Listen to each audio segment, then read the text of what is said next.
folks. We're the Cigar Ambassadors, and today we're going to talk about cigar rotations. Bob, you have an interesting selection there, and I want you to tell us a little bit about that and let our viewers know what is this and why. Well, what do we even mean when we talk about cigar rotation? You know, it's a term that gets thrown around lounges a lot. You'll ask, well, what's your cigar rotation? Right. I think we generally view it as, well, what are you smoking these days, right? Right. And we have a friend whose cigar rotation consists of one cigar. He will buy a box of 100, and when that box is gone, he'll buy another box of 100. My own smoking, I started out generally smoking 5 cigars, and we have them right here. A couple of different Avos, a San Cristobal, a Zeno, and a Griffin. And when I started smoking them, they actually were pretty much a rotation where I would go from one to the next to the next to the next. Okay. And the reason for that at the time was I wanted to keep my humidor even, right? And then I just reorder everything when it was time to order it. Okay. Times change, Yeah. right? And smoking habits change. And these 5 became, I could say, these 5 became actually over 40. Wow. These 5 are now still part of my morning cigar rotation. Okay. But as you can see here, my morning cigar rotation now consists of 11 cigars. And in addition to these 11, I have 11 more that I could add to them later in the day, right? Right. So, which these are all pretty much, I think all of these are Connecticut leaf, mild to medium cigars, and that's generally going to be what I go to first thing in the morning or my first cigar of the day. Okay. Later in the day, I will build on that. And so, as most people do, they'll start on the lighter side and then build up to a more medium to full, and probably even end the day with a just full body cigar. yeah, Is that okay? and you know, my wheelhouse generally doesn't include a lot of full body cigars. I'll smoke them from time to time, but that's just not generally what I'll smoke. So I've got 22 to 25 cigars that I will have access to at any time. Okay. I also have, I think, 8 different Cuban cigars, and then a dozen or more what I call specialty cigars, and what's part of your rotation may be a specialty cigar for me. Okay. So I'm not going to regularly smoke an Andalusian Bull, for example, because of the price point. Right. But I will smoke those periodically, and I have 10 to 15 different cigars that I will regularly go to. So I've really got about 40 to 45 different boxes of cigars, boxes of different types of cigars. I may have them in different sizes, but I'm not looking at them as a rotation. I go to a box and I feel, what am I feeling like I want to smoke today? Yeah. I think for me, what a rotation has become is more of an economic thing. That I'm not going to smoke, if I'm going to smoke 5 cigars, I'm not going to smoke 5 premium cigars in a day. I can't afford it.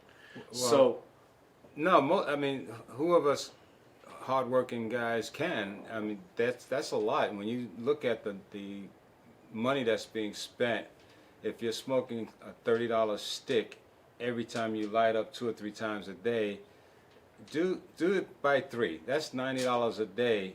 Let's add that up for a month. You spent a couple of $1,000 easy in a month just smoking one type of cigar. And I know people who spend over $1,000 a month on cigars. God bless them. Yeah, that's great.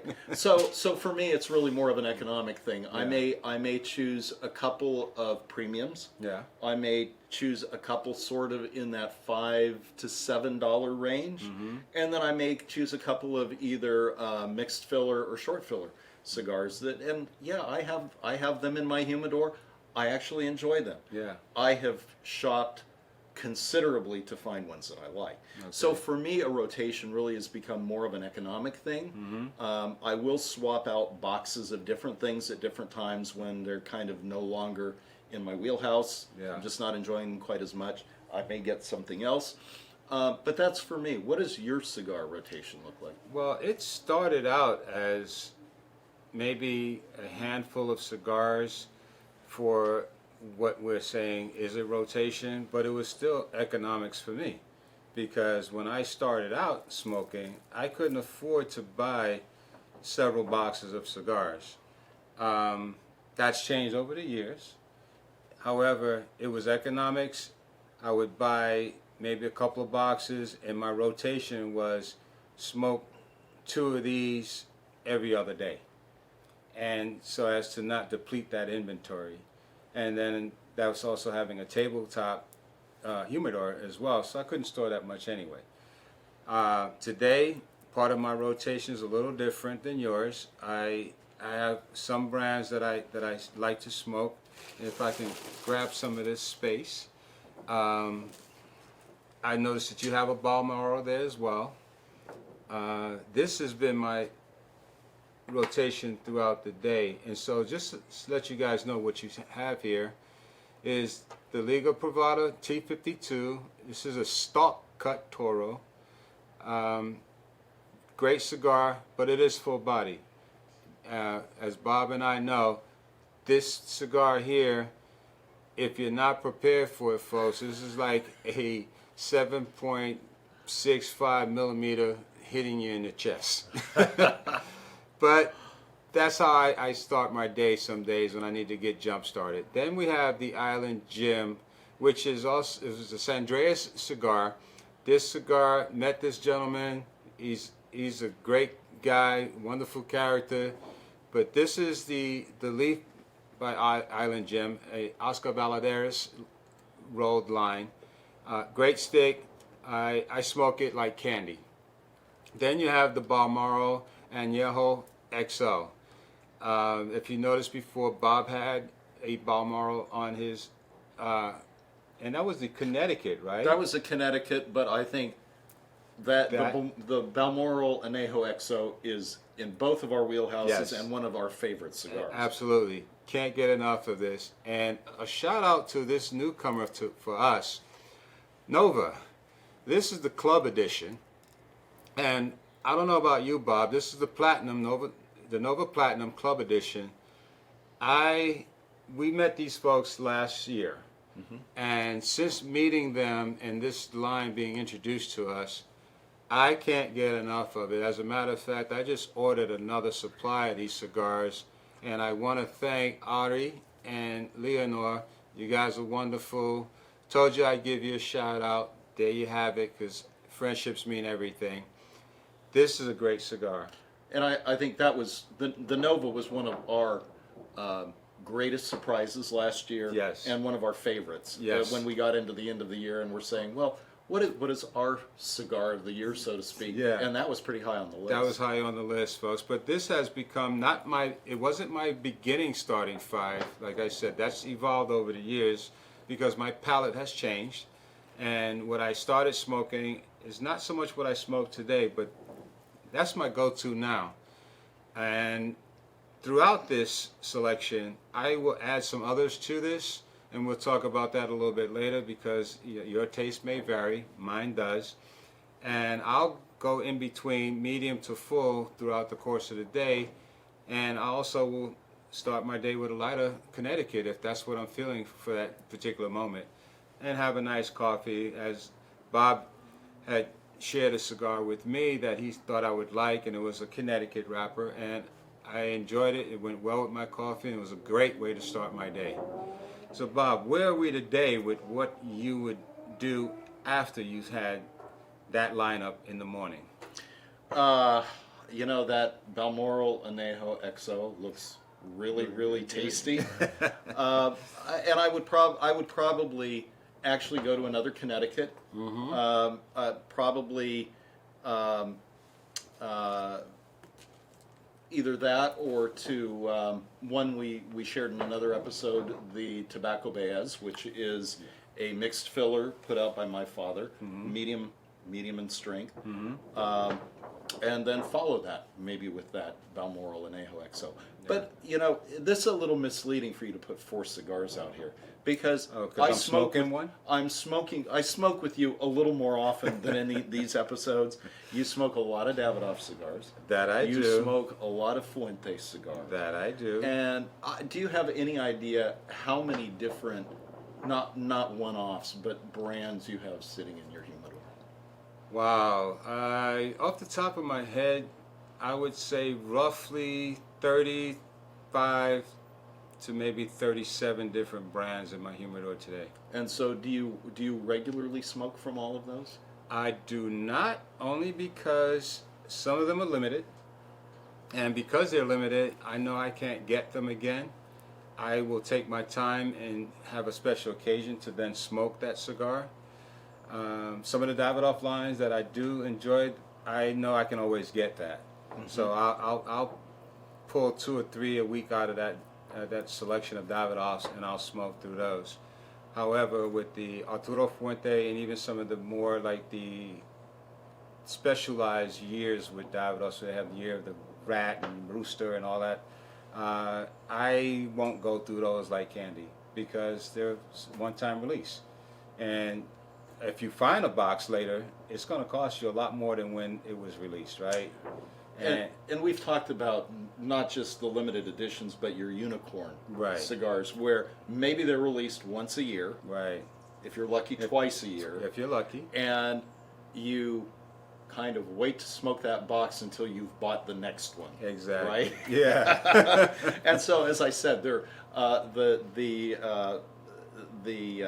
Andalusian Bulls are like that for me. Yeah. Which is, I'll smoke one here and there, but I want to make sure I have a box that I'm not touching until I can get another box. Absolutely, because once it's gone and you can't get another, that's it, folks. It's a wrap. You can't get it anymore. So hope you enjoyed all the ones you smoked.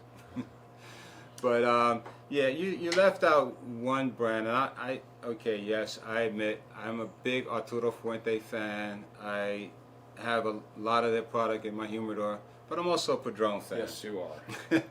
And so let's see what I got. If I have a rabbit I can pull out of my hat, because I have a couple of items that my wonderful friends from Padron. Here's a surprise. Let's see if we can get this in camera shot. So this is a 2014 Padron TAA Bellicoso.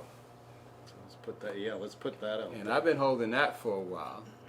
And folks, this is a 1964 anniversary Padron TAA Toro from 2013. So do the math, folks. We got 6 and 7 years of that cigar being in my humidor. I am not smoking it today. Not happening. But then another go-to of mine. This is the Family Reserve 1964, but it's 85 year. This is a great go-to. Won't hurt your pockets. Great smoke. I typically have that after dinner if I'm having steak or something in the meat factory. And another great 1926 series Padron. A little long in the tooth, but if you got a couple hours to spend, there you have it, folks. That's my Padron go-to selection right there. And add that to my Davidoff and Arturo Fuente. I can do these any given day because they continue to make it. There's no decline in what's available in the Nicaraguan tobacco that Padron uses to make these, and so we guarantee to have this, and they pretty much stay consistent in their blend. But again, you know, who's to say what's going to happen 3 years from now? That rotation of mine might change yet again, but I'm still going to have some Padron in my humidor. Mine seems to be expanding. Mm-hmm. And I think there are people that don't, cigar smokers that don't have a rotation. They're still exploring. And You're that's right. great. And that's great, yeah. And we're still exploring too. Obviously. And so if you don't have a rotation, don't feel bad. Explore. Find what you like.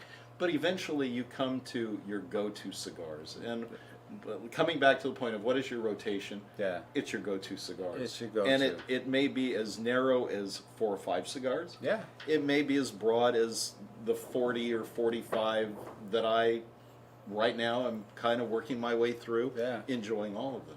But here's a disclaimer though, because I bet you guys probably thought when we said rotation, you were probably relating that to turning a bottle of wine, something similar to that. And that's not what we were talking about or what we wanted to talk about. There is a rotation for your humidor. That's different when you need to turn your stock because of various reasons, and we'll get more into that in detail when we start talking to you about caring for your inventory in your humidor.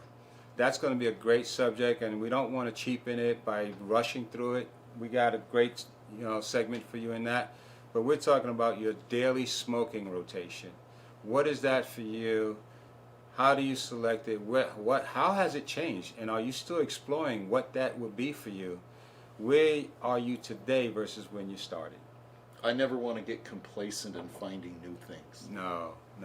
Yeah, Nova is both the Nova and the Balmoral for both of us. Yeah. Were great finds last year. Yeah. And if we had been stuck in the rut of saying these 5, these 10, whatever, we would have never discovered those. Never, and shame on us. Exactly. But this is our more domesticated selection, I would say, because we have Dominican, we have Nicaraguan, we might even have some Honduran. What's your Cuban rotation? I have about 8 different sticks. I have more of the Boulevard Belicosos Finos and Partagas Serie D number 4 than I have anything else. Yeah. But I have 6 other cigars in that rotation. Yeah. And some of them are, half the price of the Boulevard. Yeah. And so I may have 50 of those sitting in a humidor somewhere. Yeah. And I'll smoke those more regularly because they don't hurt nearly as much. Again, I play the economics even with the Cubans. Yeah, you have to. And so I don't smoke my Cubans all that often, but when I do, I love them. And it's a special occasion, or you feel that this is a special time of day, any given day. You know what? I'm going to treat myself. I'm going to have a Cuban today. Exactly. That's what I enjoy about what we do with cigar smoking experiences. Is there's so much to explore and enjoy, and I love it. I know, Bob, we've had a lot of conversation about where we started, how we started, and our passion for this. And yes, folks, we do have a passion for cigars, and we continue to dig deep and find out more and more about this wonderful culture. We enjoy it, and we hope that you enjoy it too. I don't know if there's anything else you want to add to this before we close out. I don't think so. I think just keep exploring. Don't get in a rut. Yeah. No. There's new cigars coming out all the time. Try them. There you go. Folks, we want to thank you again for tuning into our YouTube channel. I'm your host, Louis Starr, and this is my co-host, Bob Bylsma, and we're 2 guys just sitting here as the cigar ambassadors exploring all things cigars. Until next time, make sure you sign in and subscribe to our channel, because there's more, but you only know that if you subscribe to our page or to our channel. And see you next time.